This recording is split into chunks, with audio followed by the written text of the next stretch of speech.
The following program is rated TV MAL. It contains strong language and is intended only for mature audiences.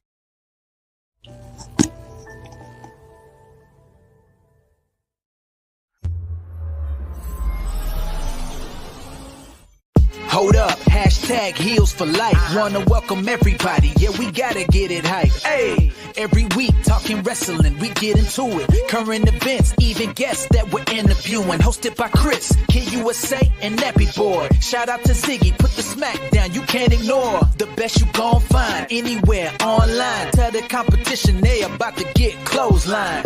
Hold up, hashtag heels for life. Let's go.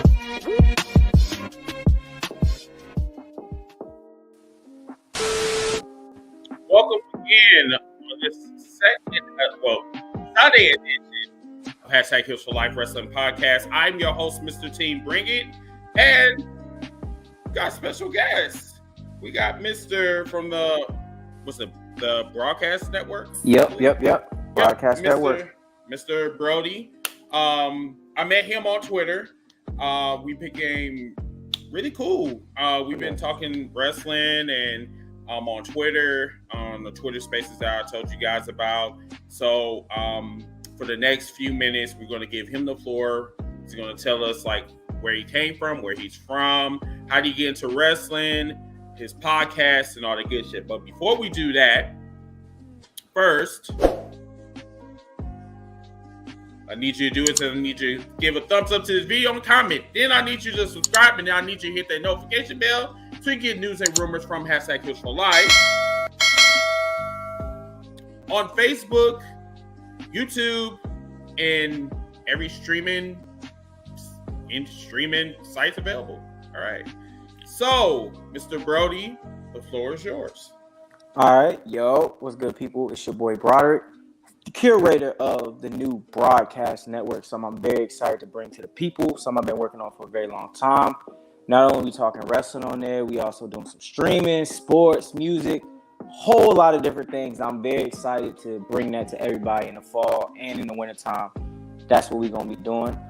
In terms of me, where I started, my podcast journey starts very early on. I fell in love with the podcasting game thanks to wrestling, actually.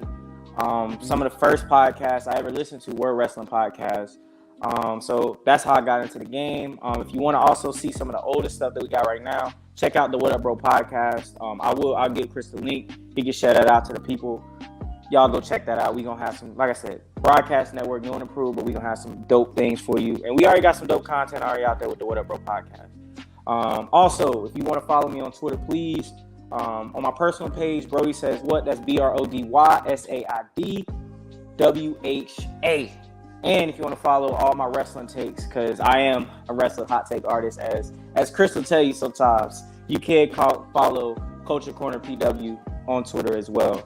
But yeah, in terms of where I began with my wrestling fandom, man, it starts back when I was a little kid, bro. I remember, and I think I said this in the spaces before, I would say the first two black people I ever saw in life was like, yo, I want to be like them, Allen Iverson and The Rock.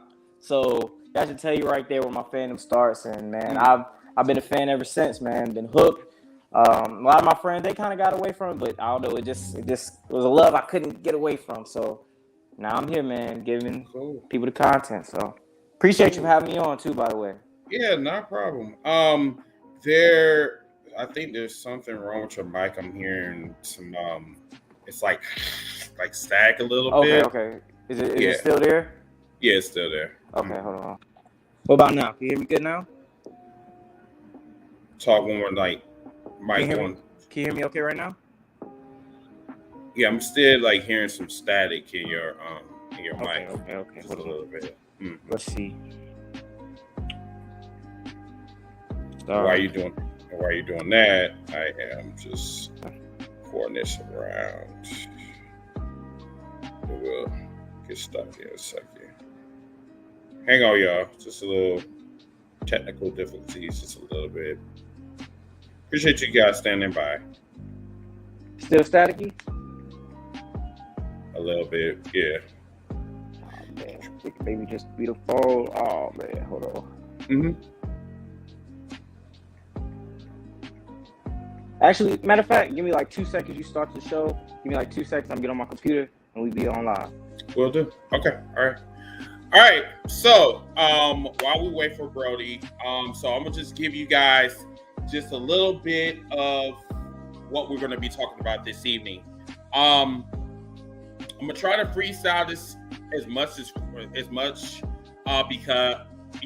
I can, because like, number one, if you guys seen my podcast yesterday on the Around the Ropes podcast that I do on Saturdays, shout out to them guys, and also the Woodpack Wrestling podcast that I do on Thursdays, we basically talk about Raw, whatever, and I don't want to give you guys the same take, but what we'll do is we're gonna break it down on, like, you know, what was good this week, but more importantly, I'm going to focus on the wrestling news that we need to talk about, especially the Raw TV-14 rating that came out this past, what was that? I think this past, I believe Thursday, if I'm not mistaken. I think it was on Thursday. They said that they were supposed to go to TV-14. However, this wasn't the WWE's plan. This was actually the network's plan. They wanted to go to TV-14 or whatever with really with no explanation. They just said, hey, we want to go to TV-14. WWE basically said, no, we are not going to go to TV-14. And the crazy thing about it is that this is only for Raw and not for SmackDown. Yeah, shit's crazy. Hey, Bradley, what's going on? Derek, what's going on? Reese, what's going on? How you guys doing? So, yeah, this is very controversial because a lot of people out there thinking that the Attitude Era is going to come back. But what they need to understand is, like I said on my other podcast, the Attitude Era is not coming back. I lived in the Attitude Era, and I was subjected to the best wrestling possible. Now, did they have the wrestling like they have now back then? I mean, it was specks of it. It wasn't the constant super kicks and shit and the flippity flop or whatever. It was more so I wouldn't even say strong style. It was basically slower, but it was fun. It was also telling a story in the ring. You know, they never got away from that. But the Attitude Era storylines were great. Also, everyone from the mid-carder to the lightweight, cruiserweight, heavyweight, tag team, all of them had a story. And that's what made the Attitude Era so great. It wasn't all about the panties. It wasn't about the blood, about the violence, even though, you know, it was great. But they had the main champion, and then they had the supporting cast. So that's what made it so great. But when we look to 2022, everybody wants to bring back the Attitude Era. Number one, that doesn't make any sense. If you live through the Attitude Era, you already know goddamn well that the Attitude Era will not fit in a Me Too environment. That will not happen. Try to tell people that. The only thing that you motherfuckers are going to get is cussing, and cussing. Do you actually think that a bra and panties is actually going to come in a Me Too environment? And then on top of that, you got Vince McMahon that's in trouble for these sexual allegations that he's been doing since the 80s. And you actually think that the Attitude Era is going to come back? Come on now. Think logically. Think about that for a second before you come out here and do these little stupid ass fucking posts, which I'm about to post right now. This is one of the posts that I've seen. Now, I do not know who these people from DirtSheet.net, but this man said that Stephanie McMahon has been CEO for a matter of weeks and the new talent has been pushed. Number one, who in the fuck is this new talent that you're talking about? You said you said talent. I wish you would have put the S, because I'm just like, okay, if it was more than one, I'm like, maybe he just talked about Austin Theory. But anyway, new talent being pushed. Triple H is back in charge of NXT. What? What? Where? I'm like, motherfucker. I mean, like number one. They tore down NXT. He's not in charge of the Nickelodeon special. Nick at Night, BT After Dark. He's not in charge of that. Vince McMahon is still in charge of that shit. Anyway, let's continue. And WWE Raw is going to TV-14 for the first time in 15 years. We'll get to that in a second. I think it's obvious now that Stephanie McMahon is not a puppet for Vince McMahon pulling her strings. This motherfucker is retarded like a motherfucker. Then he said clearly she is her own woman and taking the WWE in a direction that she feels where it should go. This motherfucker is stupid as shit because he should know goddamn well that Vince McMahon is working remotely and he is using Stephanie McMahon as a fucking funnel. This is the same man that tried to do an incest storyline with his own daughter. Fuck out of here with this shit. Then furthermore, he said that I don't think that if Vince McMahon or Vince was CEO, some of these changes, especially with TV-14 Raw, when it happened. Then this motherfucker said, update, TV-14 has been postponed. Well, fuck. David, if you ever see this podcast, I need you to research your research before you put that stupid shit on the internet. What's up, Rob? All right, can y'all hear me good now? Yeah. Perfect. All right, perfect. Sorry about that, guys. It's all good. So, you've been hearing what I said about the TV-14. We talked about it before you came on here. So, what is your take on this? I'm interested to see, and you said this in your monologue there, about what can they really do in a TV-14 environment in 2022. Like, you know, people want, and you talked about this, people want to get the Attitude Era back and stuff like that, but you can't have that now. Like you said, bra and panties matches, you're not going to see that now. You're not going to see someone get down on their knees barking like a dog, like the disrespect the women, some of the racist stuff that they used to do. You're not going to see that now because the culture, it's not for that anymore. You can't, that shit doesn't slide anymore. So I wonder, is the TV-14 aspect, is it going to be more of a elevation of violence? And when I say that, I mean, are we going to start seeing blood again? Because I know that was something that a lot of people was throwing out there. It was like, TV-14, does that mean something like blood? More extreme style matches? What, I mean, because like I said, I don't think that some of the aspects of the Attitude Era, the culture is just never going to allow that shit again. So what can they really do? And I think a big thing now is just they want to, and it's something that I heard on another podcast as well. I think they're realizing a lot of the fans that they catered to in that PG era, they're starting to grow up. And when you grow up, man, sometimes you kind of fall out of favor with something that seems childish, that plays with your intelligence, you know? So are these storylines going to be more kind of adult oriented, a little more risque outside of just the language? Because I mean, saying bitch and shit and all that does nothing. That really adds nothing, because that's stuff that we're getting now. So what really can they do once they hit that TV-14 status is what really is the question here. And I'm curious to see how they'll be able to do it. And I also want to talk about that tweet or the post that you just had on the screen there. I do think that someone like Stephanie McMahon can have a positive influence if they are going to do something like TV-14, because she can be the person to say, yo, we can't do this. Like, nah, this ain't going to happen. This isn't going to happen. And I know a lot of people do believe that she is there for, as kind of like a Vince McMahon shield. But honestly, I don't think she is. Truthfully, I really don't think she is. I think that somebody within that camp is putting out all this Vince McMahon stuff. And, you know, I've been adamant about that on the space. Somebody in that camp is putting all this stuff out there. And I wonder, could she be the one that's doing it? So she can have this sort of power to kind of do the things that she wants to do. I don't know. I'm a conspiracy theorist. Without Vince McMahon's permission, you think she's actually going behind his back and doing this? I can see that. I really could, because when you're sitting in the shadows for so long and you're seeing that, because now at this point, you gotta think, for the last, like, what, 20 years, they never really had a true alternative. I mean, we can say Right. we want about TNA, but TNA became WWE Light after a while.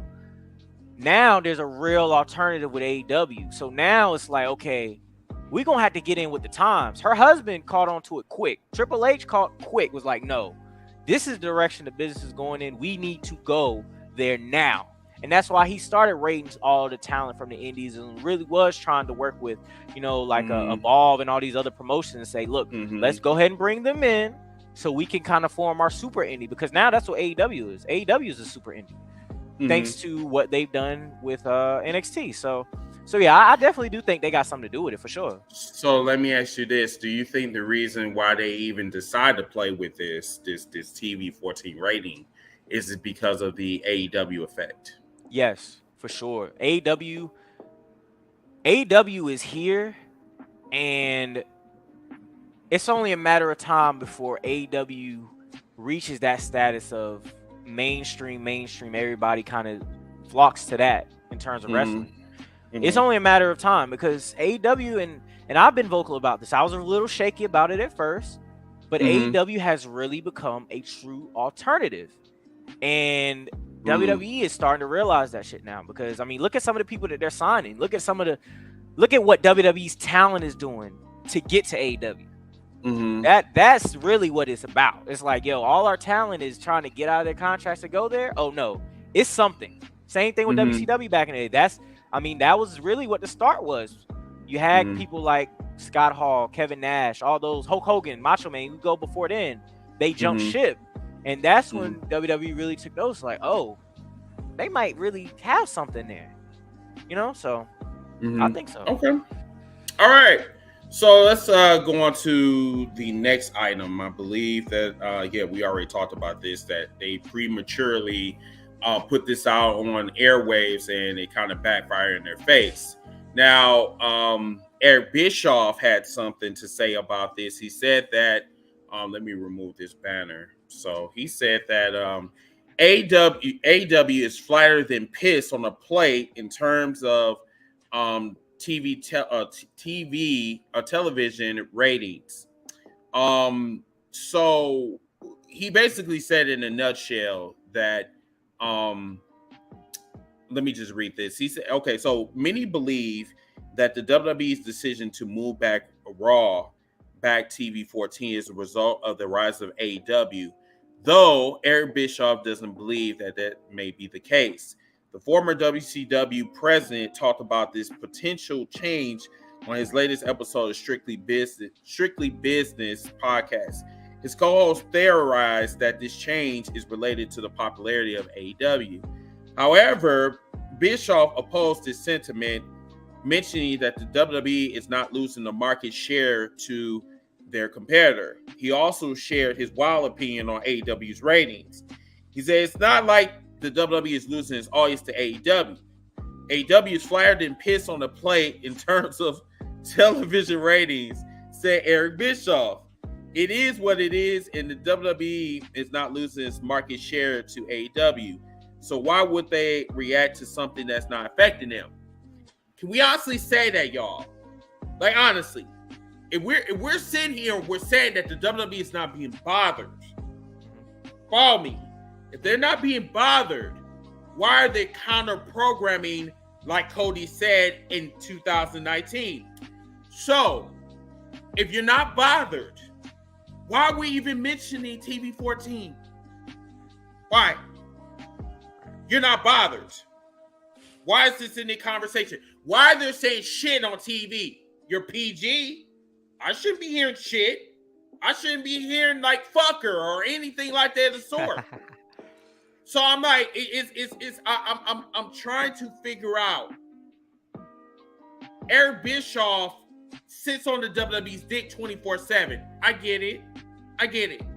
But then at the same time, you can't say that they're a piss on a platter when it comes to ratings. Yes, they're plateauing at 1 million. But at the same time, Raw, #1 show on their network. AEW, #1 show on their network. So you can't say that they're a piss on a platter and they're not going anywhere because they're still the number one show on Wednesdays. Right. Raw, number one shows on the USA Network. SmackDown, number one show on the Fox channel. So maybe it's just, Eric being Eric and he's just looking for clout. But either way, I disagree. So. I think so. I look at it as, and this is in a lot of industries now, the industry is starting to shift a little bit. And when I say that, I mean, it won't be long before television ratings really don't mean as much as people think, because these streaming platforms, they don't mean anything anyway. Well, they do, because a lot of your advertising dollars and all that, that's what comes from these television deals and stuff. So it does matter. I'm not gonna say that he's wrong, because it matters. But to a certain degree, yeah. Right, to a certain degree, because after a while, it's really going to be about what's the best streaming deal that we could get. And see, WWE, they were ahead of the curve as far as having their own streaming deal, and you saw what they did with that. Now they're on Peacock. They got, they got the bag. I don't want to give out a wrong number, but they got the bag. And we saw they got the bag. So now, how is the industry going to shift again? And that's why I think the TV-14 comes in, because now we're not looking at wrestling from the standpoint that we looked at it 10 years ago. Now we have the internet. We can go out there and literally see any type of wrestling that we want. And if you have a company like AEW, who's slowly but surely starting to build a lot of clout amongst even casual wrestling fans. I mean, I have, I'm and I've talked to you about this off air. I have a lot of friends who are casual wrestling fans.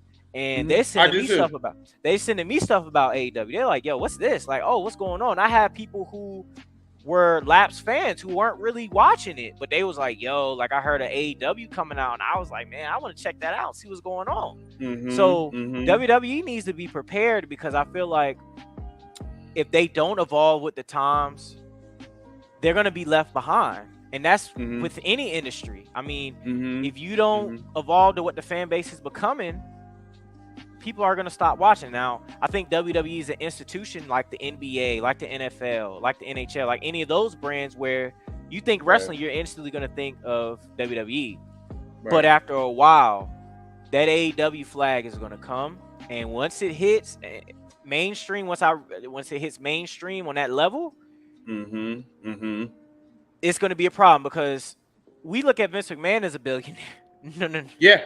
That Khan family, they got more money and more. They got more money and more resources, and so it's only a matter of time for Daddy Khan sees what AEW can really be the Godfather, I would say. Right, the true Godfather sees what it's worth and is like, oh no, I'm going to put my backing behind this. I'm going to put my money, my reputation.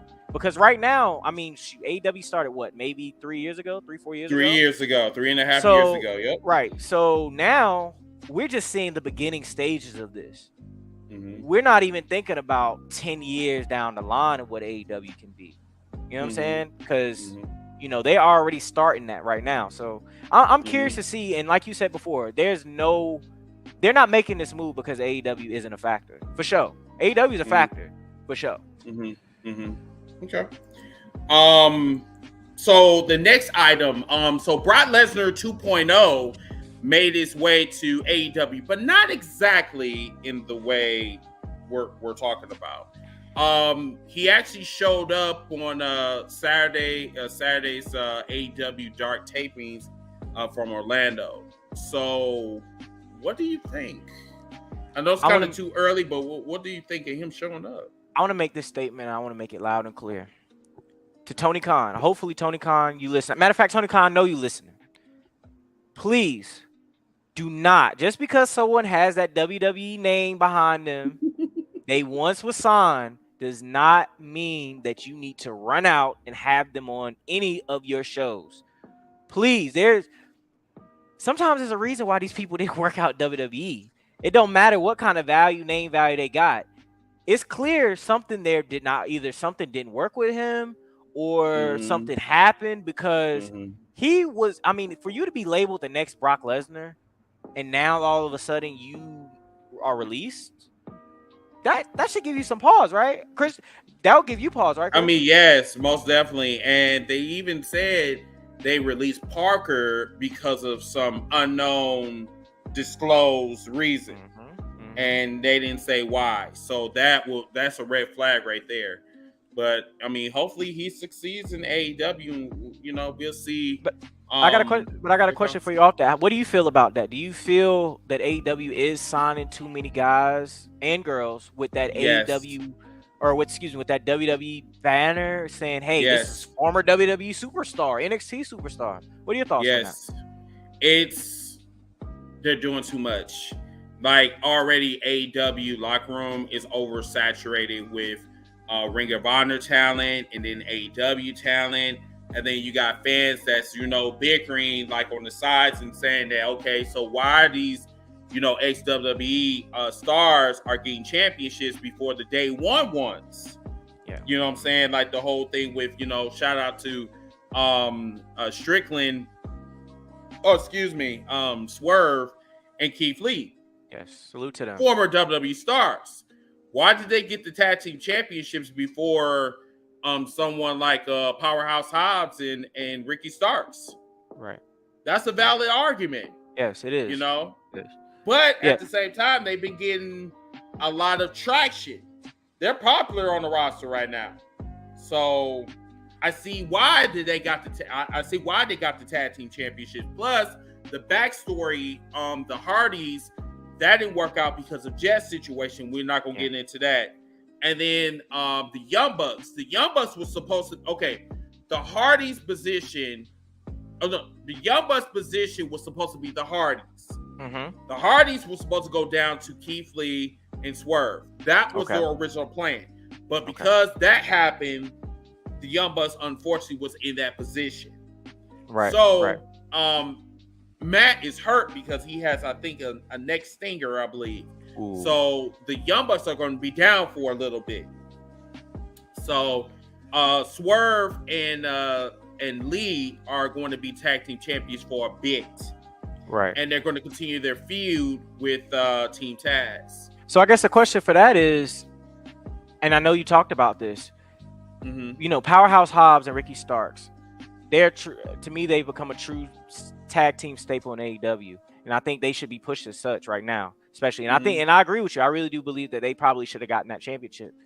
Do you think that they gave Keith Lee and Swerve Strickland the belts because the fans have just been asking, hey, we want to see a black champion, we want to see them shine, be in a spotlight? Because I know for us, I know we've talked, we want to see them as single stars more so than a tag team. Very much so. So what are your thoughts on that? So basically, when I look at Swerve and I look at Lee, it's like a reflection off of the WWE's tag team division today. Right. It's like when we don't how can I put this? So the whole argument with WWE programming is that we see an African American that's talented as fuck and should be in the main event. Why are they stuck in the tag team division? Right. Same thing with AEW. AEW, we're going to put these black folks and we're going to put them in the tag team division because we don't want to see them. It doesn't fit the narrative right now in the main event. Right. So we're putting them in the tag team division. I don't like that, but at the same time, because of the situation, I get it. But I don't want to see this again year after year after year after year. Right. Right now, I'm cool with it. Right. But AEW got to get away from that shit because Swerve should be world champion. Agreed. Lee, I'm on the border with Lee.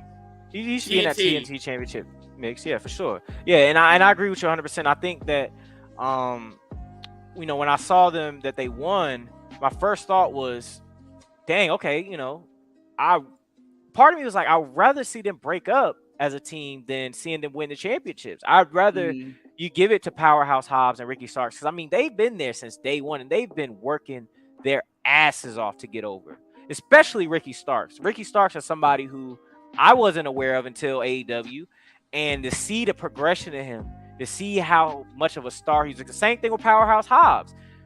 I feel like those guys were more deserving of the championship at this time. specifically at this time.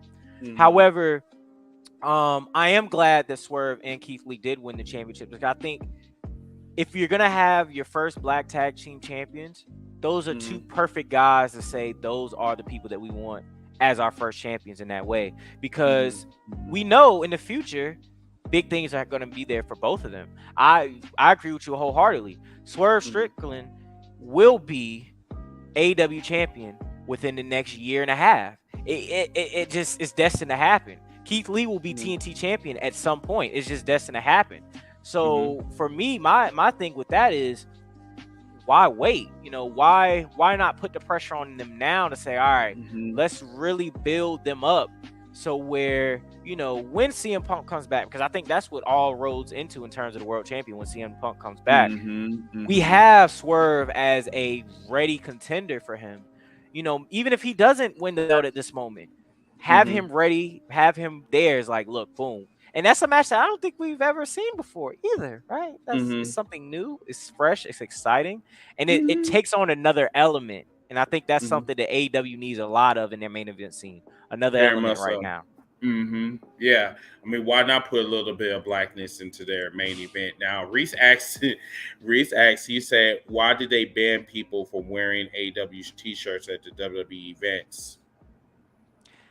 That's odd. I mean, but yeah, you say that too. you're not bothered though. Right. They banned signs too. That's something else that I read, that they banned signs from Raw. They banned signs too. Which is wild. I mean, growing up, every time I went to an event, no matter what age I was, I feel like I had to have a sign. Just hey, look at me. You know what I'm saying? So the ban that's gonna take away a lot of their production value. They should never did that. And yes, the shirts, that's just being petty. We know WWE is the pettiest of the petty. So we got a question from Mike Brown from YouTube. He asks, when do y'all think MJF is coming back? He's going to come back when CM Punk comes back. Right now, the reason why MJF is on the back burner right now is because CM Punk is injured right now. But I'm telling you, when CM Punk comes back, MJF is going to be your next World Heavyweight Champion. Yes. Agreed, so 100%. just letting you know that right now. Bradley, he said, where's Kenny Omega? Kenny Omega is injured, and there's a possibility he might not even come back. His rehab right now, or his rehabilitation right now, due to his injuries, is not going very well right now. Yeah, so, he's beat up. He's beat up bad. I'll get well soon, Kenny Omega.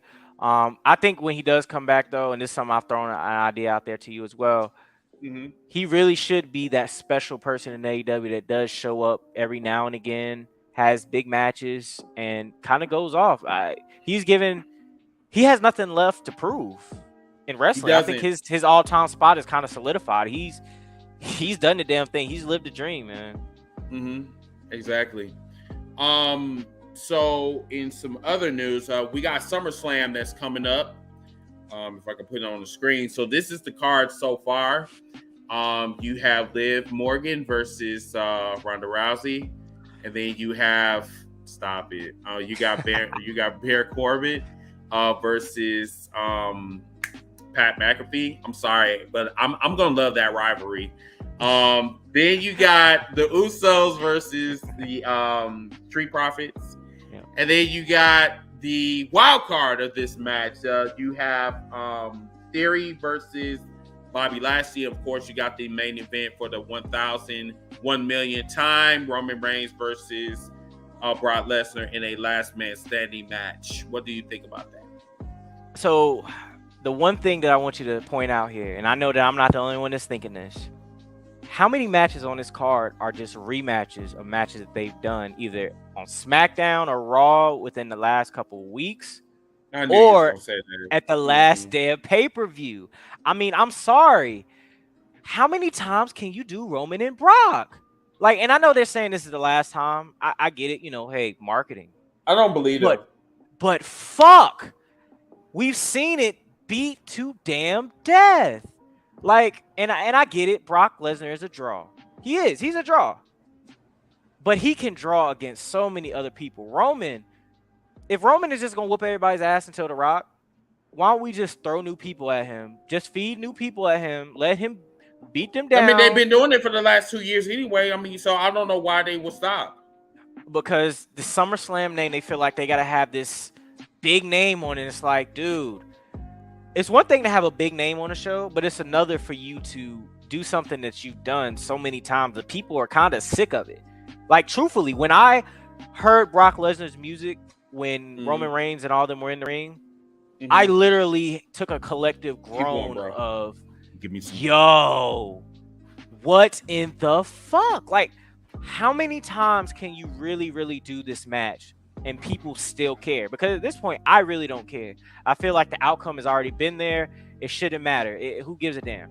But it also, in terms of some of the other matches on this card, the Usos and the Street Profits, I'm excited to see that.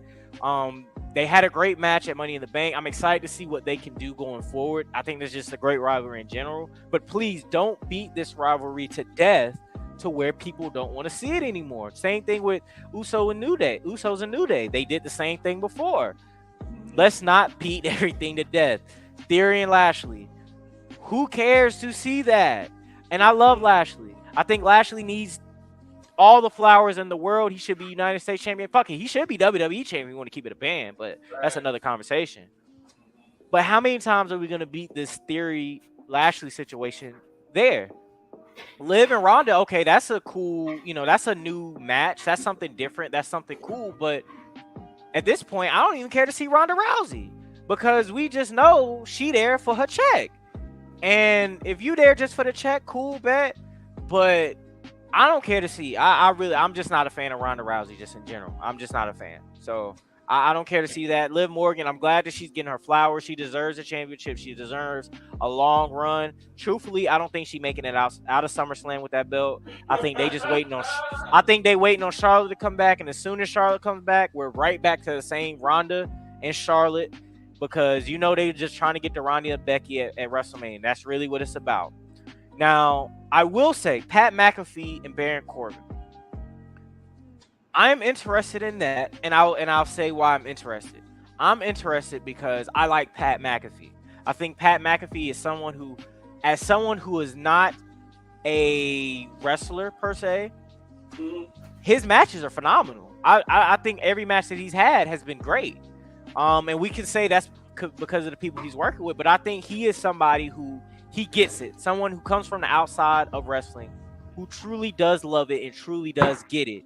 And so hopefully he can get something out of Baron Corbin because Corbin to me has been the same bland dude and since day one. And I'm going to say this and I'm going to say this again. And I've been on record on my Twitter saying this. The End of Days is the absolute worst finisher in professional wrestling. That shit is horrible.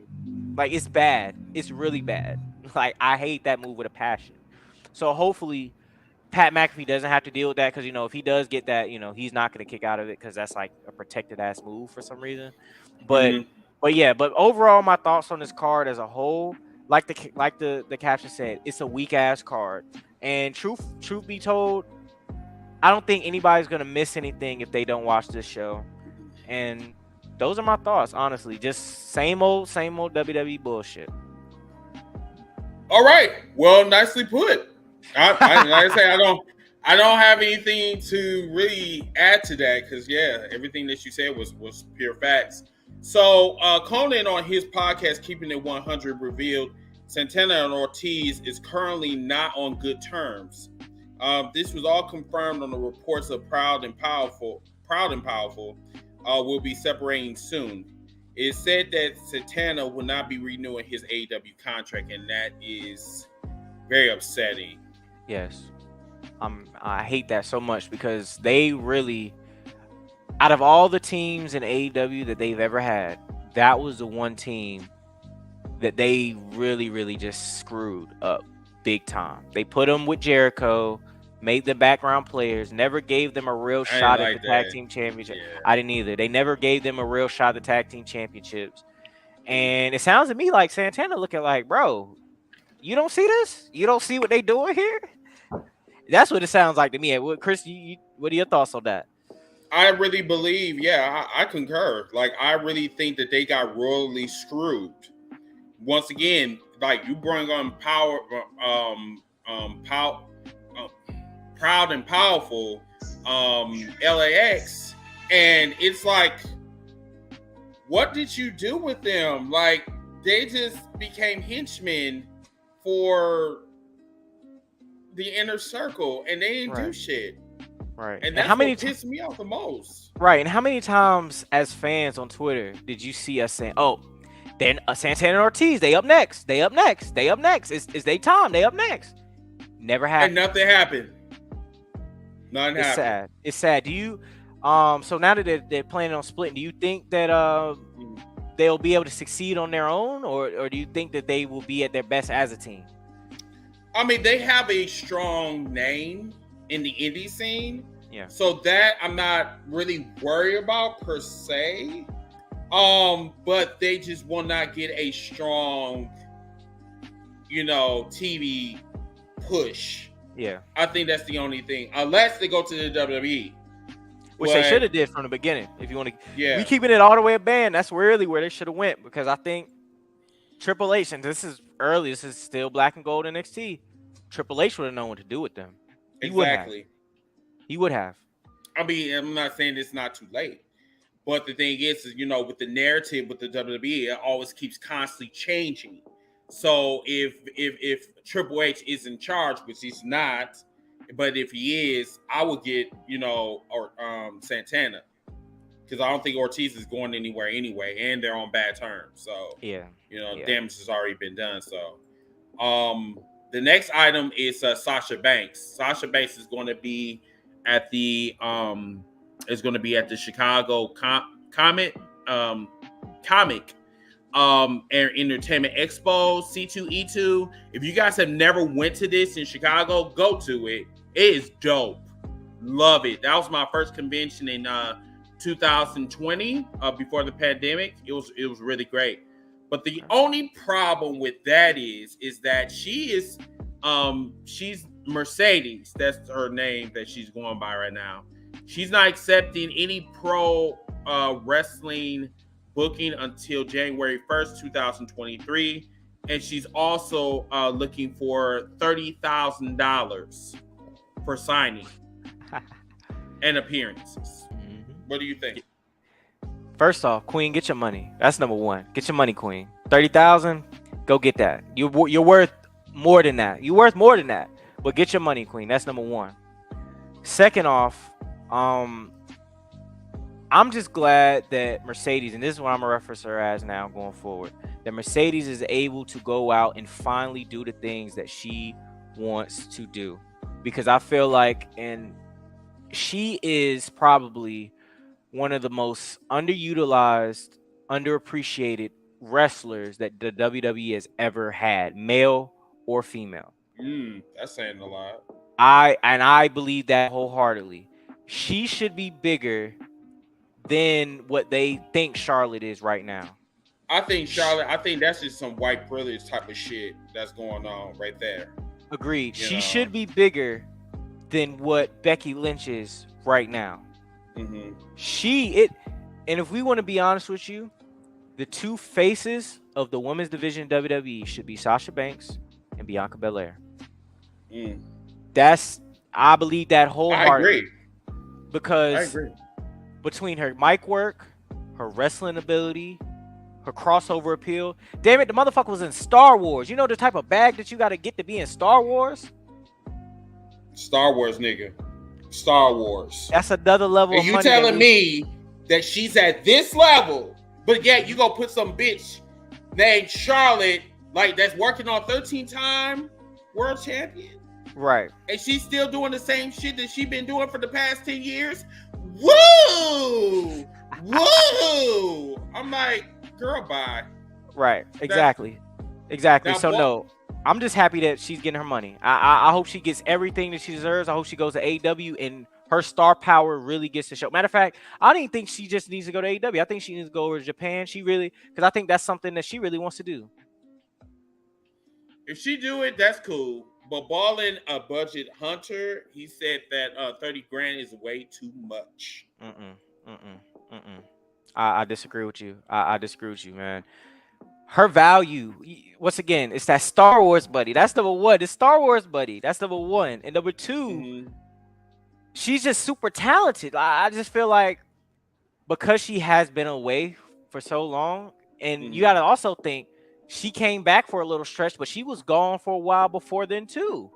So some of her greatness may have gotten lost on a lot of people, man. Y'all need to go back to see her in NXT, what she was doing down there. Y'all need to go see what. Yeah. Y'all need to go back and see what she was doing with Charlotte and all them. Yeah, that's what I'm saying. Like, the reason sometimes you have to go back to basics. If you do not realize the greatness of Sasha, the Four Horsewomen, go back to NXT. Black and gold. I'm not talking about this shit that you see right here. Definitely. Yeah, there's a lot of people who never seen NXT, and this is your best time to actually go and see it. Because, yeah, a lot of people don't put a lot of respect on Sasha's name. I'm about to say, would you pay $30K for Sasha? Get her up here? You paying the $30K if you got it?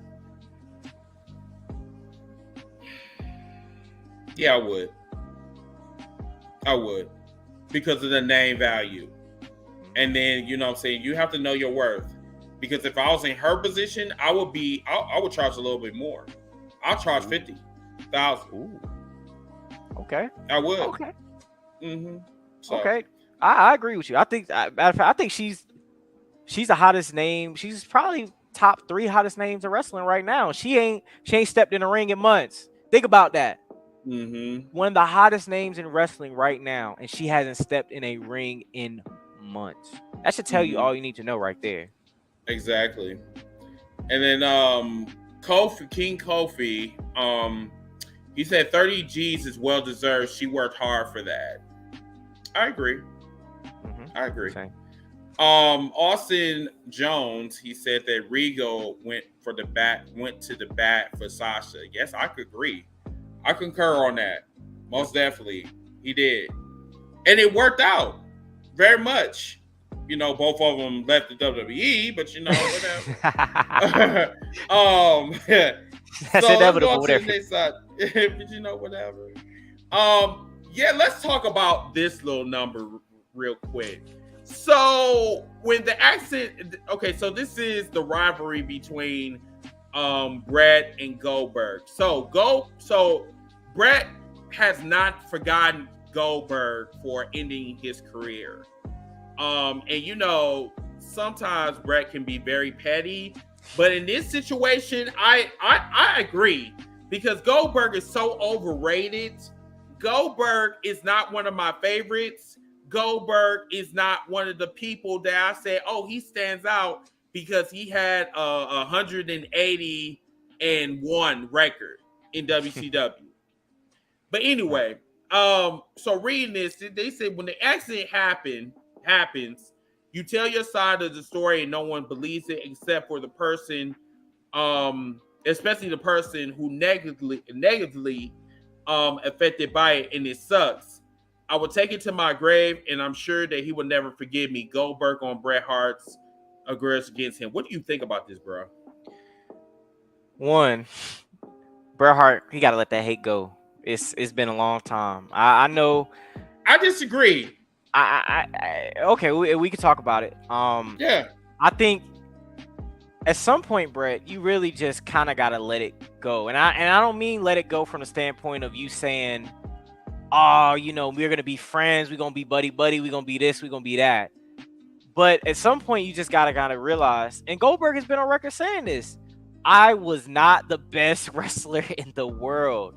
And I think Bret knew that. And for him to keep constantly throwing this man's name in the mud, okay, yeah, you can shit on him as a wrestler, fine, but that doesn't affect.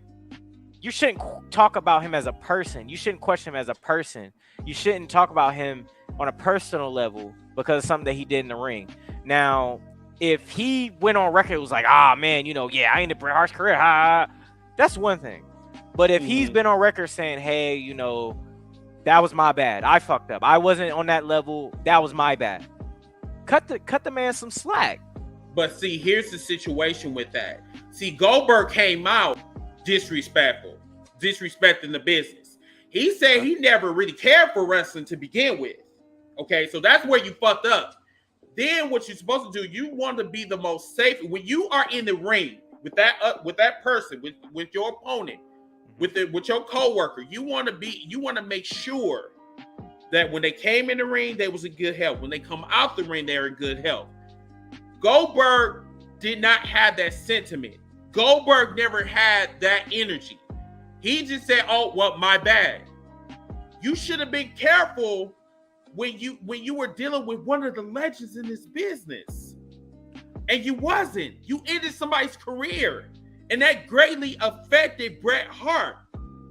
That's the issue that I have with Goldberg. And Goldberg think that he is the best looking the best fucking wrestler in this fucking business. Came back to the WWE talking about, oh, you know, I'm for the kids and my son. Fuck you and your son. Jeez. I don't give a fuck. I can care less about you and your son. If your son want to see your greatest hits, go on the motherfucking WWE network. But don't bury other motherfuckers just because you want people to get some kind of recognition. Like, I already seen your work. You're trash. Move on. That's just me. But is that about, and you talked about it, his attitude towards the wrestling business. He was an outsider who came in. And, you know, of course, if you're an outsider, you come in, you're not going to understand the magnitude of something like that. Now, in terms of his recklessness, is that about him and his lack of care for the business, or is it about the training? Because, I mean, you tell me. Because I think it has something to do with the training. I mean, if all you do is go into there, spear, jackhammer, that's it for your whole career, you're not going to necessarily know how to throw no kicks. You're not going to necessarily know how to do all these other things. And that's where someone like Bret Hart has to sit him down and say, look, this is the type of match. Because Bret Hart, to me, pound for pound, probably the greatest in-ring wrestler of all time. Pound for pound. So, I agree with as that. Bret, because this is the same person that made Stone Cold. Exactly. But as Bret should be the one to sit him down and say, look, what can you do and what can you not do? Because if you can't do this, we stand away from that. Because if you look at his match against DDP, that match was just a hard-hitting fest where it was like, okay, boom, this is all the stuff that I can do and make it look good. And we'll work around my limitations. That's how I feel about it. Now, I agree. Should Bret have an issue with him because he did in his career and something that he loves as much as Bret Hart does? Of course. I'm not, like I said, I don't think that they should be buddy ever. You know, if he don't want to be buddy with the guy, I don't fault him for that. But I'm petty as fuck. I'm sorry. And I'm petty too. I'm petty too. I'm the same way. But you ended my career because you wanted to be reckless. But that's why I say, is it about him being reckless or is it about him doing something that he had no business doing in the first place? That's what I'm saying. Reckless, to me, I look at reckless as you're doing something crazy out of your element to the point to where it's like, dude, you had literally no business doing it. Throwing a kick, that's a simple accident. Because, we see it all the time. But number one, you're not Bruce Lee. You didn't take martial arts. You know what I'm saying? Like, and I'm assuming, I don't know if they rehearsed it. I don't know. I wasn't there. Okay, I'm just outside looking in. But my thing is that I don't like Oldberg. Plain and simple. I don't like him. I don't care for him. My thing is that because of that kick, because we can go back to the D'Lo Brown and Draw situation. A lot of people, frown upon D'Lo Brown, but D'Lo Brown, he was very athletic on, back in the day. But because of that situation, it kind of brought him down. He was never the same after that. He was never the same. Right. And the same thing with Goldberg. Goldberg, I think, honestly, deep down inside, I really believe that Goldberg doesn't give a fuck. As long as he getting that goddamn, that bread, he doesn't give a shit. I will be on my hands and knees and begging for forgiveness to Bret Hart. He just said, oh, well, shit, he mad at me, so I don't give a fuck. And you shouldn't have that type of, energy. That energy is toxic. it's like you're telling me that, oh well, yeah, I know what I did to Bret Hart was wrong, but at the end of the day, well, you should just forgive me just because. That's bullshit. I agree with you. However, we don't know the type of conversation they've had behind closed doors because you never know. You're Goldberg right. could have reached out to him and apologized, say, "Hey, Bret, my bad. You know, I'm sorry. I didn't mean to injure you." And Bret, because Bret has a track record of pretty much of saying, "Look, if people apologize him saying fuck you, I don't care. You did me wrong." I know, and I know where you're going with that because, like, once again, pettiness. Right. Shawn Michaels. Right. I get it. But that was more so competitive, and you know, they had a heated rivalry. And then also, you know, backstage politics. But Shawn was always careful with Bret Hart. That's the thing. But Goldberg wasn't. Right. Right. In my career, I'm gonna be petty as fuck too. I agree. I'm gonna throw one other thing out there, and this goes back to the point because of the way that y'all, and this is kind of a good analogy. Bret has kind of said on record about how he feels about Martha Hart not allowing Owen Hart to be used by WWE. Yeah. And you got to think, her husband, but it's the same sort of premise. You got to think about it. And I'm not comparing. Let me say this. I want to put this, and I want to put this in the proper context. You might want to because in the same proper context. Bret gets at Martha because she's like, look, this is her husband's legacy. He should be able to be featured. He should be able to be showcased at the highest scale where a lot of his stuff was done. But you got to look at Martha in the same light and say, well, they killed my husband. Yeah. I have a reason to be upset about it. Yeah. But that's final. That's completely final. And so that's why I say I don't fault Bret Hart for saying, look, Goldberg, I can't rock with you. I don't want to be your friend. I want to be your buddy. However, at the end of the day, at some point, Martha Hart stopped speaking on WWE. At some point, she stopped speaking on it. She stopped making it a point to emphasize what they did to her husband. Right. So at what point is Bret going to do the same with Goldberg? That's my point, because like I said, it's okay for him to be upset, because I would be upset too. Something that I'm passionate about, something that I love. You took that away from me. Right. But at what point do you just say, let me just not really speak on this energy anymore? Because at some point you got to let that energy go, man. I just like, man, bro, it's just like, I'm willing to let it go, but are you willing to acknowledge it? That's my whole thing. It's like anybody can sit here and say, I'm sorry. But the question is, do you actually mean it? Yeah. You know what I'm saying? Your actions speak louder than your words. I always tell people that. You know what I'm saying? Like, you know, you ended my career, my nigga. I have a receipt for that. I should beat your ass. Yeah. We should do, you know what I'm saying? Like the whole... I'm sorry. I got to go back to this reference. We should do the Godfather type of shit. I'm sorry. This was my first time actually seeing Godfather in real life. And when I seen Godfather, dude, I'm working on episode 2 and episode 3 because that shit is good. Yeah. That is one of the fucking best monster movies that I've ever seen. Yes. You know what I'm saying? And I'm like, dude, I got to check this shit out. Same thing goes with Martha Hart. I feel her. I get it. WWE did not give a fuck. And on top of that, WWE had the audacity to sue her. There's levels, bro. Right.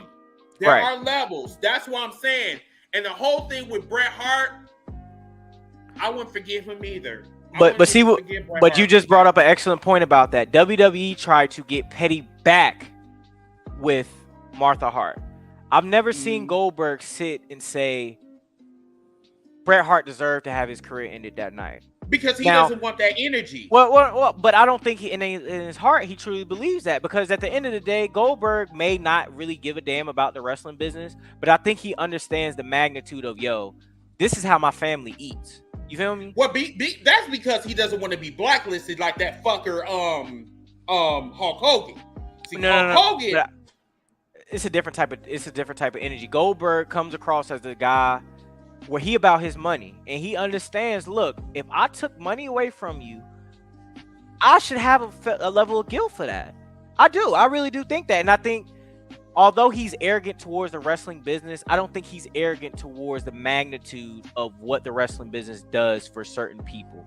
And Bret Hart is one of those people that no matter who you are in this industry, no matter who you are in this business, period, podcaster, wrestler, casual fan, you hear Bret Hart and you instantly respect that man for what he's done in this business. I think Goldberg is the same. It don't matter his background or not. And I truly believe that. Okay. Good conversation.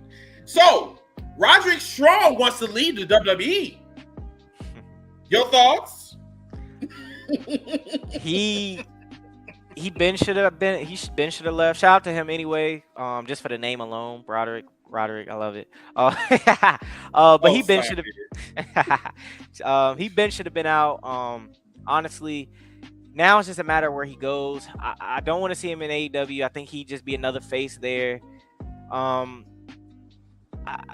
don't know. It's a sticky situation with him because I just think that he was one of those people that he should have left when everybody else did, and now he's probably really missed the boat on the impact of him leaving.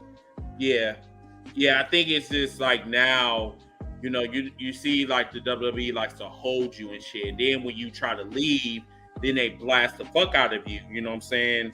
Yeah. So yeah, like I said, there's levels to this shit. He been wanting to leave. It's just when the WWE is going to actually let him leave. But once again, we are gonna have to follow that story. Victoria, what's going on? How you doing?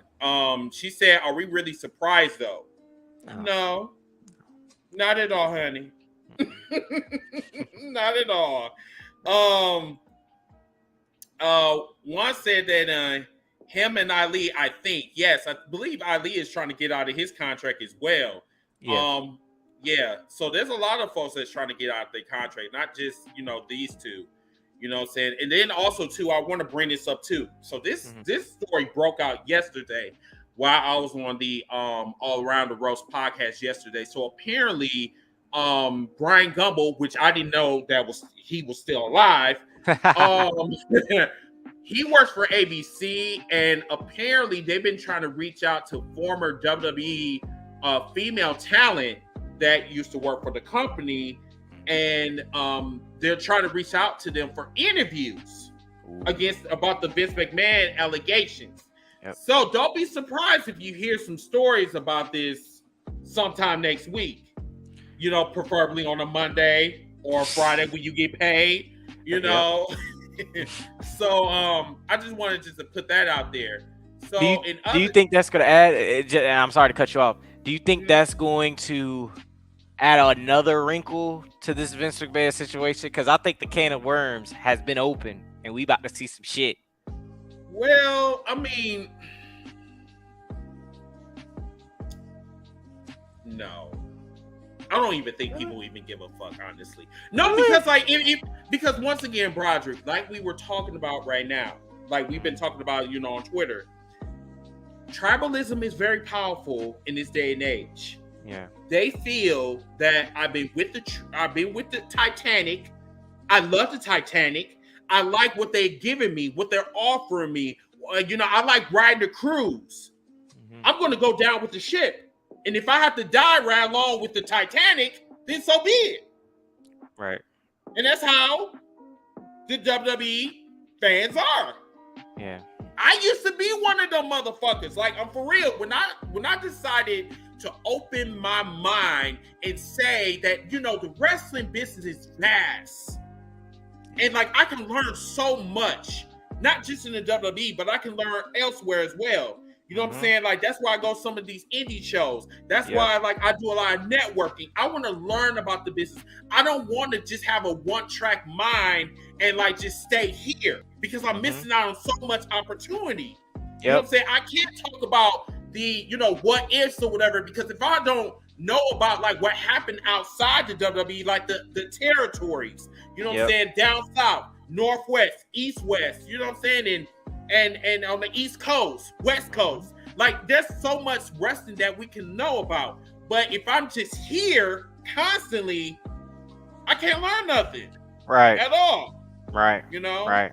Right. That's why I'm telling people. I said, listen, expand your mind. wrestling, you won't know everything about wrestling in one day.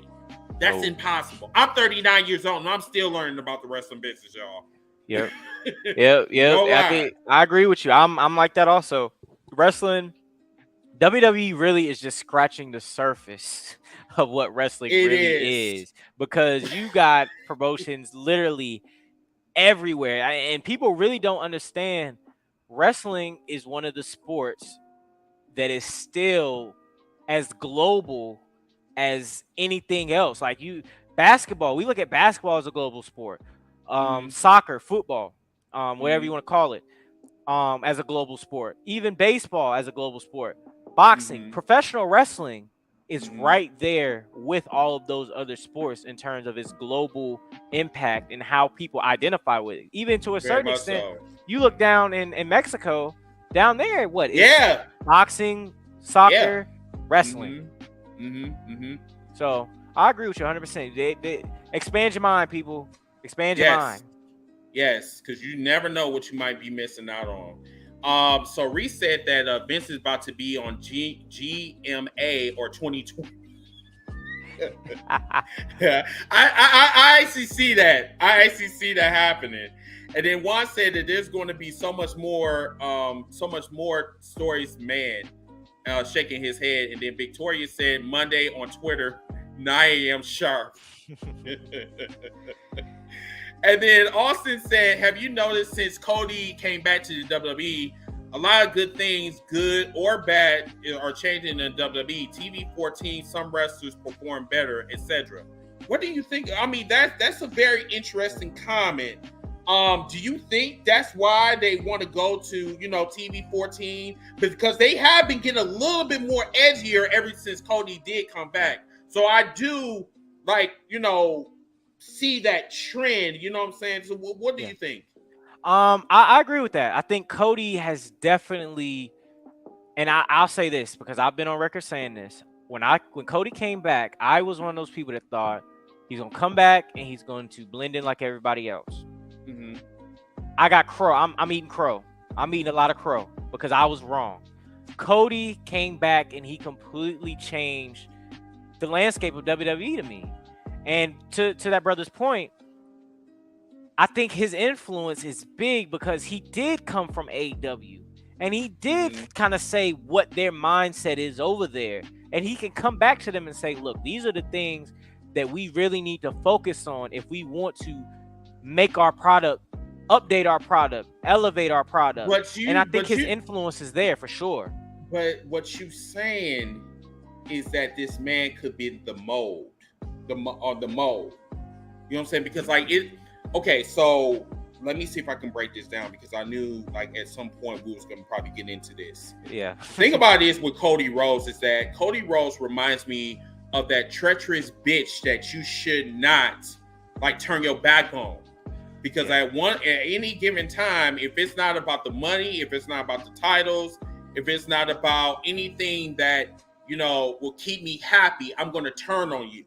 You know what I'm saying? It doesn't make any sense that you was responsible for AEW, but then turn around and go back to the same company that you was bitching about for 3 years.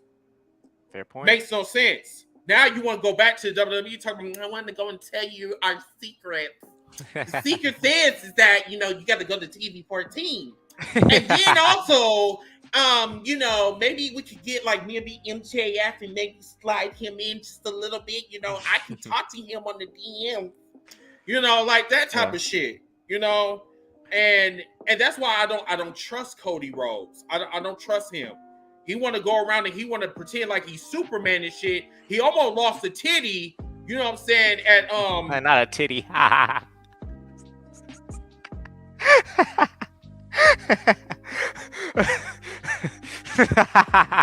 know that's not funny, y'all. But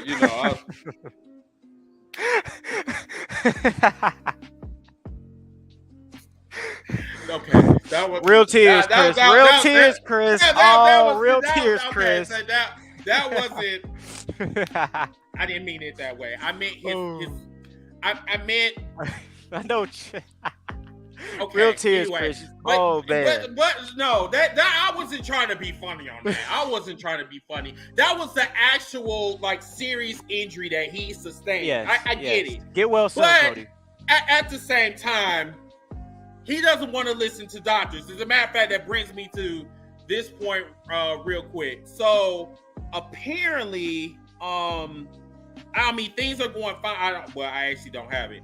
So apparently his rehab, with his chest, is going okay, but his doctor doesn't want to give him a timeline of his recovery because he feels that Cody is going to like push it up, like try to do a John Cena or whatever, like forecast for a year, but then comes back in like 2 months or so, because like the injury that he sustained, it could have been close to his heart, you know what I'm saying, and that could have been potentially dangerous, even life-threatening, you know what I'm saying. So that's why he's saying that he having some issues with his doctors, because his doctors say, and his doctors also said that he might not even want to listen to the doctors advice, and we're all like that. We don't want to listen to the doctors because we know our own bodies, but then at the same time, you don't want to be a Ric Flair almost dying in the fucking ring. Yeah. You know what I'm saying? Yeah, I agree with you. But just to bounce off those points, I do. Juan, I did. Yes, I did. Most definitely. Like I said, Chris, you got real tears out of me tonight, man. Oh man. But just to bounce off your point about him being a bull, I think something that people really need to not forget. Cody is a WWE guy. He was raised in that system. He came up in that system. He is a WWE guy at the end of the day, and I think he had that Kobe mentality that I also say that I have, where it's like, oh no, I'm gonna go out there and I'm gonna show you, no, I'm worth more than what y'all think, and this is how. And he went out there and he was able to do that, and now he's able to come back on his own terms, do the things that he wants to do, and now he's looking like he's probably going to be that top babyface for them for years going forward.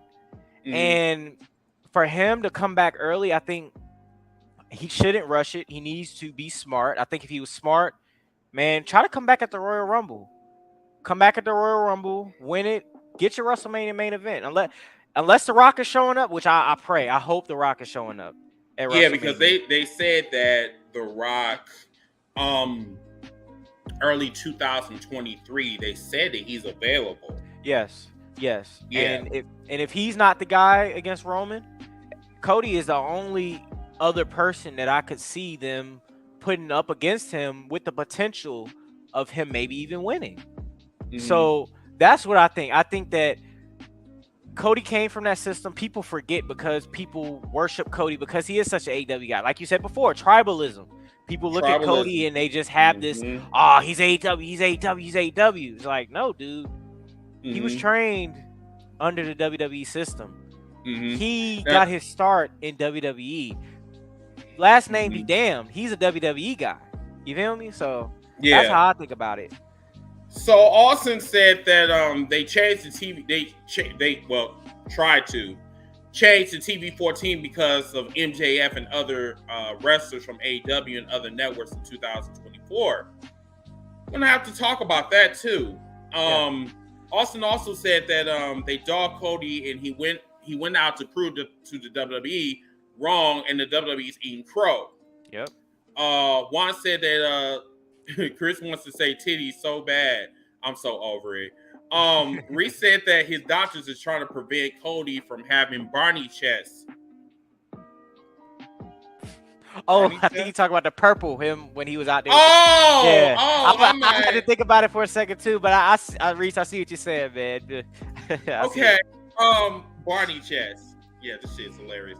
And then Austin said that Cody doesn't need the Royal Rumble. So I disagree. He does need it. With you. I disagree. He needs it.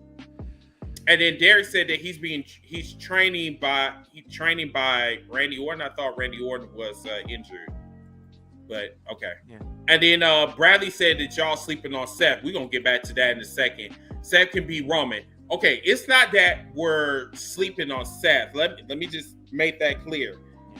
the issue is like, once again, the narrative. The narrative right now is not pushing Seth to the moon.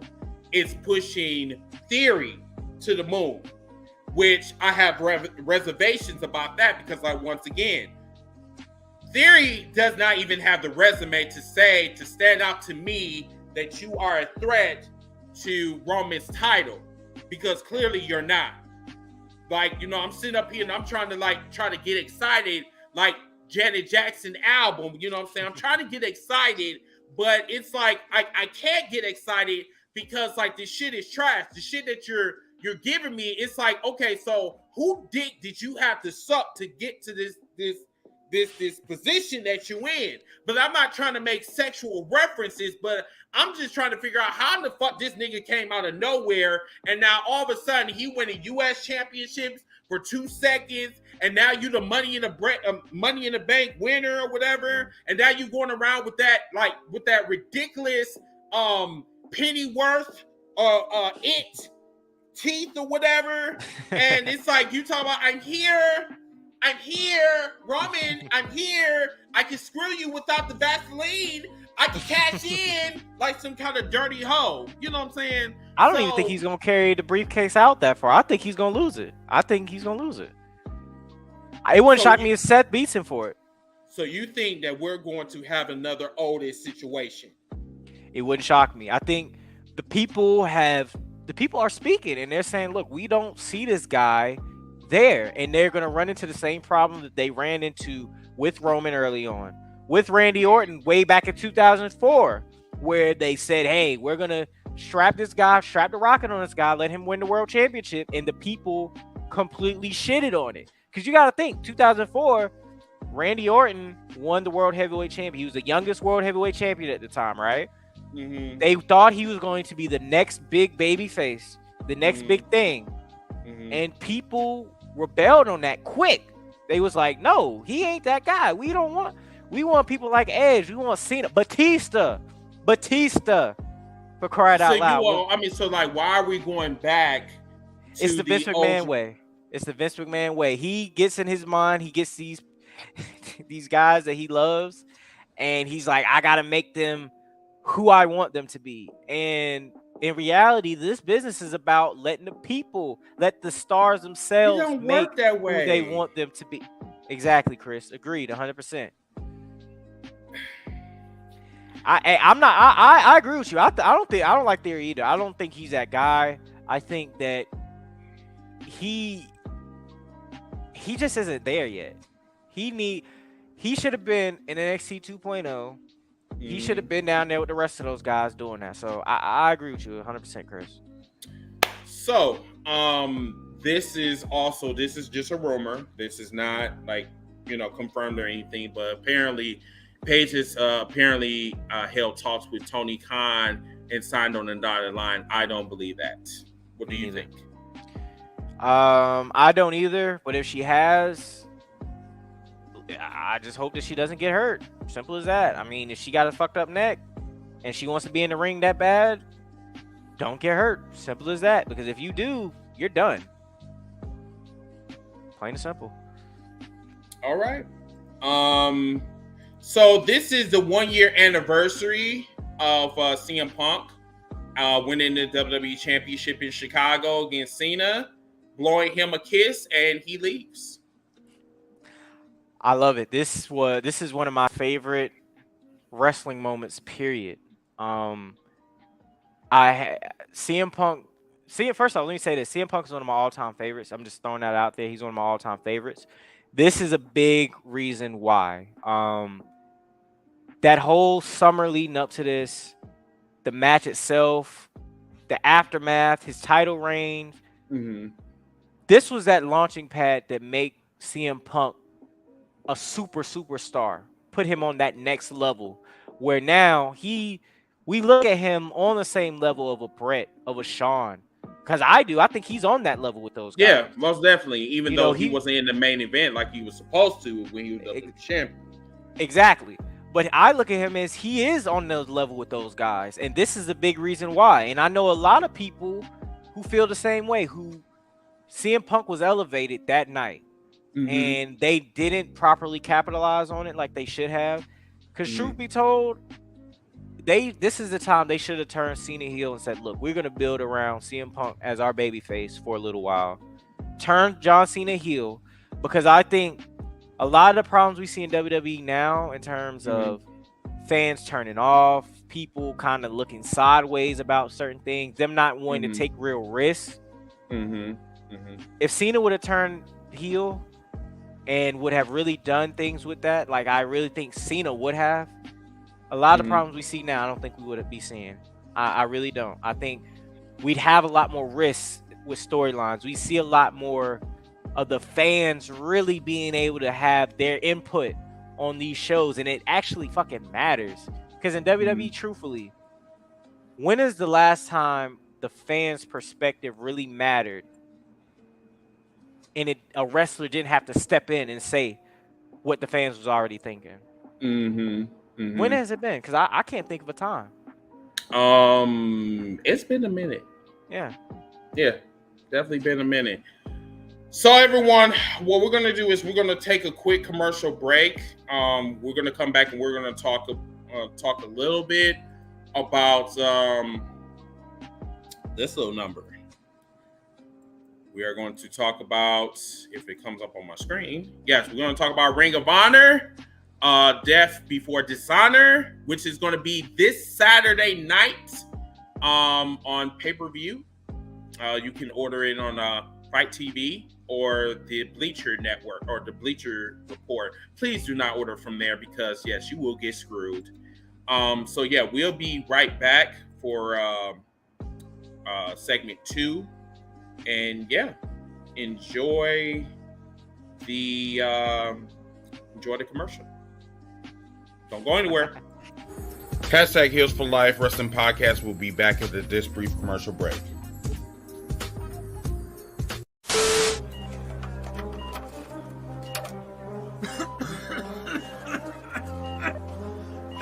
He's up. Where am I? Get the journal. It's the year 2013, and you're below New York City in a top secret military bunker. How do you feel? Honestly, Doc, I feel like shit. Boy, can you get me a cup of Joe? I'm literally freezing my nuts off. What the f*** did he just say to me? Coffee. Can you read? If a pen, I'll write it down for you. It's fine. Whoa! Come on. Times have changed. Show some respect, Captain. Come on. Doc, I think we got a spy amongst us. A spy? What? The Jap kid. I'm not a spy. He's Korean! What the f*** does that mean? They're all the same? What happened? He's so racist. Well, he lived through the 1930s and 40s. I mean, it would stand to reason that it was completely acceptable back then for a white New Yorker to be absurdly racist. Hey, Jensa, can I get a Lucky Strike, preferably unfiltered? None of that sissy shit. You can't smoke in here. It's against the law. Christ, the Nazis won, didn't they? What is this, the 7th, 8th one? No, actually, it's quite the opposite. In fact, we now even have a black president and— Ah! Don't you ever take that tone with me again, you dumb broad. It's not a funny joke. I'm a lesbian. Don't f*** with me. Fuck is a lesbian? Captain! What? It's not a joke. We do have a black president. We just reelected him. I don't even know what this say stands for anymore. Probably means asshole.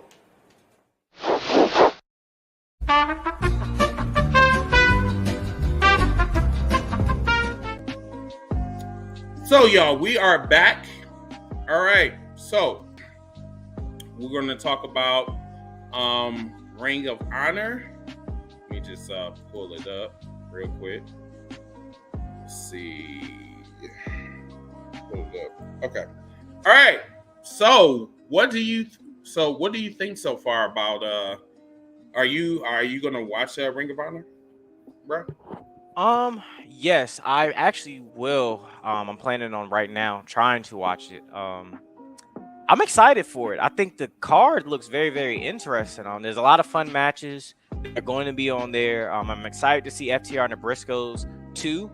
I think that's going to be a hell of a match. And I'm also excited to see Jonathan Gresham and Claudio. I think that's going to be a great match also. What about you? What are you excited about for the show? I am, listen, if you guys did not see the Briscoes versus FTR WrestleMania weekend, you need to go back and you need to watch that shit. That shit was so fucking dope. That is like literally match of the year candidate. And now that, you know what I'm saying, like we're getting a part 2, this shit is going to be awesome. Now Gresham versus Claudio. I hope they don't treat Claudio as some type of charity case, like trying to get him a title because he never won a world title in his life. Like, hopefully they don't go down that road, but it's going to be a technical sound type of match. You know what I'm saying? Like, and remind you, you know, Gresham is strong as fuck, even though he is small in the motherfucker. Like, I call him Minnie Mouse, like for real. You know what I'm saying? But yeah, I think this is going to be a good match. But yeah, let's kind of go over it a little bit. Let me, matter of fact, before we even do that, let me show y'all a clip of FTR and the Briscoes. Check this out real quick. Get home to my wife and my daughter, and I'm gonna teach them, and I'm gonna teach my daughter she can be whatever she wants. And if I gotta beat your ass on Death Before Dishonor, that's what I'll do. Because it's for my daughter. Because it's for my family. So no. I'm talking here. Go ahead. You shut your mouth. No. I'm talking. What you talking to? Who are you talking to? Y'all don't want this right here. I promise you, I want every bit of it. Wait a second. So, no. If we're gonna make this thing official, there we go. If we're gonna make it official, let's do it right. Okay? Yeah. I ain't spending no $180 on a bottle of tequila for nothing, okay? No, hell no. Yeah, it's respect. Yeah. 2 out of 3 falls. Death Before Dishonor. 2 out of 3 falls. Yeah, FTR's gonna beat your ass. Shit, we're gonna sweep y'all boys. Sweep y'all's asses. Getting the brooms out, mother. 2 straight, baby. Do your history lessons. 2 straight. So July 23rd, Ring of Honor pay-per-view, Death Before Dishonor. FTR and the Briscoes have agreed to a best 2 out of 3 falls for the Ring of Honor tag team titles. Can we make it official, guys? Cheers me, bitch. Come on in. Got very tense. Oh yeah. And that was tense.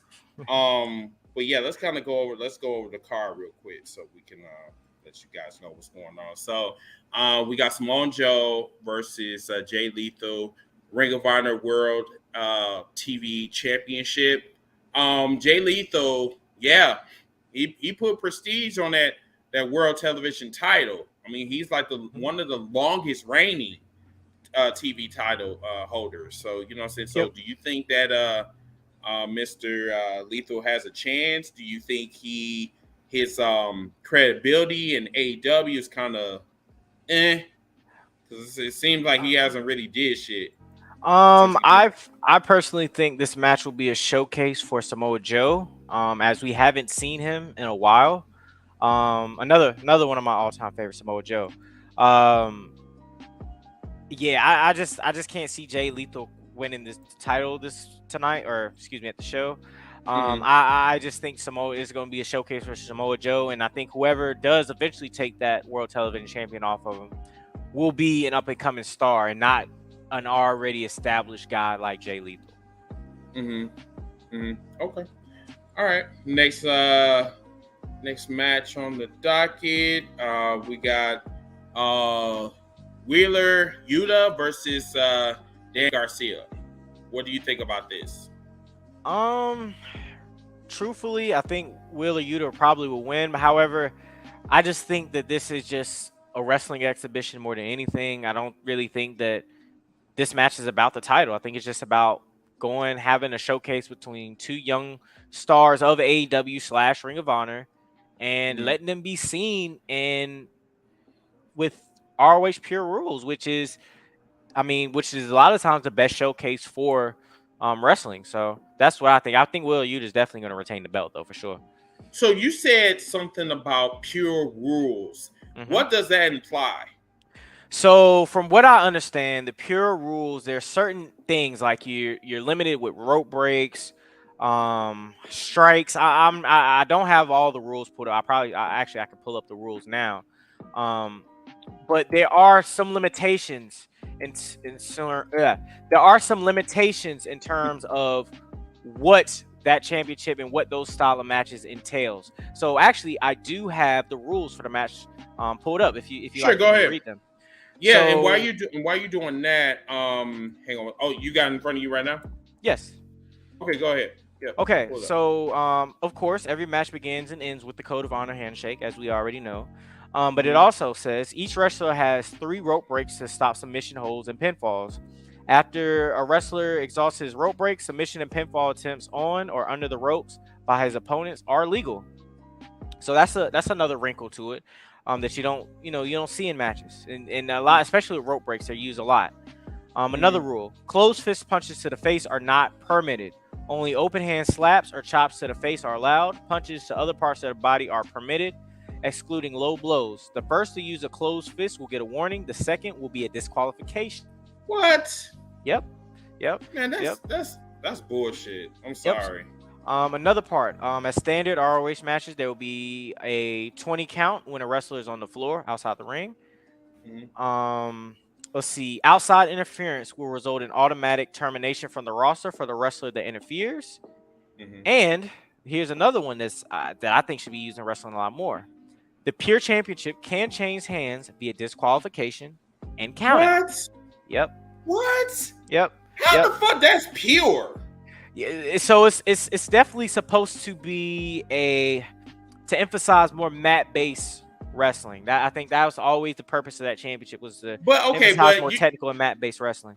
But you went on the technicality though, so it's like okay, so you go outside the ring, and what happened if my nuts hurt or some type of shit, or what happened if I break my leg? So you telling me that you're gonna get the belt off of a count out, and then you're supposed to do what Carmella did like last Monday or whatever, talk about, I won the belt, I'm like, the fuck? Yeah, it's a different type of wrinkle, and I'm curious to see if any of those rules will be used, because they're both a part of these groups in AEW. So I wonder if those rules will be bent or utilized at some point. Okay, all right, cool. Let's go on to the next match. Mercedes Martinez versus Serena Deeb. What do you think about this match? I think that I think it's Serena Deeb's time. Give her the championship and let her run with it. I think she's a professor for a reason, and it's time to let her shine. Okay. All right. Next match. I think this could be match of the night, possibly. Jonathan Gresham versus Claudio. I hope Jonathan Gresham gets a win. I think he needs a big win over an established person like Claudio. However, I don't see Claudio not walking out of this pay-per-view not the ROH World Champion. I just don't see it at all. I think he's winning the belt, and he's going to be the person kind of holding that ROH banner on AEW television going forward. Now, let me ask you this, like this what-if scenario. If Daniel Bryan or Bryan Danielson, if he didn't go down, do you think he would have been in that spot? No. The reason why I say that is because I think Claudio was supposed to be the person all along for something like this. But also, I don't know. I just don't think, and how can I put this? If Jonathan Gresham was to beat Danielson, Claudio will be the next person after that. Doesn't that, in storyline, wouldn't that kind of feel like a step down? And I mean, I'm just going off of history and track record and name value and appeal. Yeah. I mean, that's a good question. I mean, honestly, I don't even know what division he's in. That's the thing, because it's like, okay, they're jumping around. First he was in AEW, now he's in Ring of Honor. Like, I mean, I don't know. I mean, I don't know if they're doing an experiment. I'm just like, I don't know. I don't know who's on what roster or what. Like, that's just my thing. I don't know.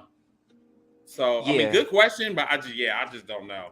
And yes, this is, I believe, will be the main event, the FTR versus the Briscoes 2. Yep. And I want to throw this out here also. The best tag team in the world is from North Carolina, FTR. Shout out to North Carolina. You already know how we rock. But I do think the FTR is winning the belt. It's really just a matter of how good of a match this is at this point. Is it going to be 50 stars or 60 stars? Mm-hmm. But nah, this is gonna be a banger for sure. And I can't wait to see it. And hopefully, man, I know they ain't trying to do all that, but hopefully the Briscoes will one day make their way to AEW. Please. Yeah, because Please right let that now, because right now they're blocked. Right now because of sexual homophobia comments that they made back in the past, and I guess AEW don't want that type of press, you know what I'm saying? But you know, they apologize, so I mean, it is what it is. You know, I mean, I don't know why they're not like signing one of the best tag teams, you know, besides, you know, FTR. Right. So what are your thoughts on the show? Anything that you're particularly excited about, or I'm excited for the whole entire pay-per-view. Okay. Like it's Ring of Honor has the ability to like blow everybody's minds. You know what I'm saying? It's like we're bringing Ring of Honor back from the dead, and it's like, you know, we about to show everybody, hey, you know what I'm saying? Like, not only AEW should be talking about, not only AEW is in the conversation of like, you know what I'm saying, who's the best brand out there today, but Ring of Honor. And Ring of Honor, this card is very strong, and I like it. I love it. Can't wait. Same. Mm-hmm. So yeah, everybody. So that actually concludes that part. So what we're gonna do is we're gonna go to final thoughts. We actually did it under 2 hours. Yay! All right. It's been a good show. Man, really, really good show. So thank you. So final thoughts. So everybody, once again, I appreciate you guys coming on and kicking it with me and Brody. We do talks like this on Twitter. That's where I met Brody from. We're going to be doing, we're going to be doing the what if. Let me just pull it up. Yep. So we're going to be doing the what ifs mini series on Twitter in about a week or two. Right now, we actually went over the dialogue, or like, you know, how we're going to set it up. So we're going to have a 6-panel, and we're going to go over like each era. So from the Golden Age era, all the way to the pandemic era. And it's going to be like, I believe, up to 6 episodes, if I'm not mistaken. In each era, we're going to do what ifs, like what happened if Vince McMahon actually, if he got in trouble for the steroid trial and he had to go away for 25 years. What happened if Shawn Michaels never ever put Marty Jannetty through the window? What happened if Stone Cold never came up with that thing called Austin 316? Or what happened if the territories, like, you know, in the Atlantic states or whatever, what happened if that never happened? What happened if Ric Flair never became WWE champion? So like those type of wrestling paradise we're going to be talking about or whatever. So yeah, there's a lot that we're going to be doing with this. But yes, you can follow me on Twitter under Mr. Team Bring It. You can follow me on Facebook, and remember to subscribe to this channel. We are up to 151 subscribers. Thank you guys so much for that. Keep it going. Follow us. Spread the word about #HealsForLife, because we got a lot of good shit going on, and we are on the road to 200 episodes, everyone. Nice. And in about a month or two. So yeah, congratulations. Thank you. Appreciate it. We work hard. Of course. The hardest working man in wrestling. I know. Hardest working man in wrestling podcast is for sure. So where can they find you, sir? Okay, so like I said before, you can follow my network at Broadcast Network. That's BRODCAST Network on Instagram, Twitter, TikTok. Like I said, we're about to start getting the content rolling back out again in this fall and winter. I'm very excited for that. Like I said, streaming, wrestling like conversation like we did tonight, sports, music, whatever you want, we got you, baby. Simple as that. You can also follow me personally on Instagram and Twitter at Brody Said What. That's BRODYSAIDWHA. Instagram and Twitter, that is. And if you want to just get exclusive to my wrestling thoughts, my wrestling hot takes, you can send your hate mail, your death threats over to Culture Quarter PW at Culture Quarter PW on Twitter as well. So I'm really starting to think that you love hate mail for some reason. Like, yes. You love it so goddamn much, bro. Yes, I do. I like to say the things that sometimes people are too afraid to say. Same thing with you, Chris, as well. I know that you like to say some things as well. That's why we like this. That's why we like this. So for sure. So we got one last comment. So we're gonna give Balling on a Budget Hunter the last word. So he asks, who had the most underrated theme music? Now, let me ask you this. Is this WWE, AEW, WCW, Ring of Honor? What are we talking about? Yeah. Mr. Ballin.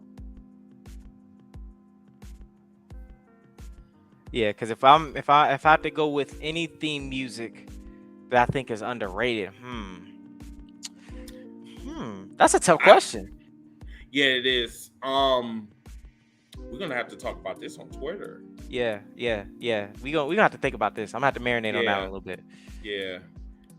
Because I think I can think of maybe one or two, but yeah, we'll definitely talk about that like another day. But no, once again, great question. We'll talk about that later. But yeah, everyone, once again, shout out to the Wolfpack Wrestling Podcast, all around ropes podcast. And your podcast as well. Remember to subscribe to that broadcast network. Brody on Twitter. You said, what was your Twitter name again? So my personal Twitter, Brody Said What. That's BRODYSAIDWHA. And then you can follow the broadcast network at broadcast. That's BRODcast network on Twitter and Instagram and TikTok as well. So follow him on Twitter because, yes, we do have conversation on Twitter as well. So everyone, so watch out for us. We're going to be on Twitter. We're on Twitter a lot. So follow us. If you don't want to miss out on the action, miss out on the conversation, remember to follow us and remember to subscribe on the #IsForLife Wrestling Podcast on Twitter, YouTube, and Facebook. Until that time, I'm your host, Mr. Team Bring It, and that's Brody over there. And we'll see you guys next week. Good night, everybody. I'm hungry. I'm hungry as fuck, bro. Yeah, I'm about to get some food myself, man. Bye, y'all.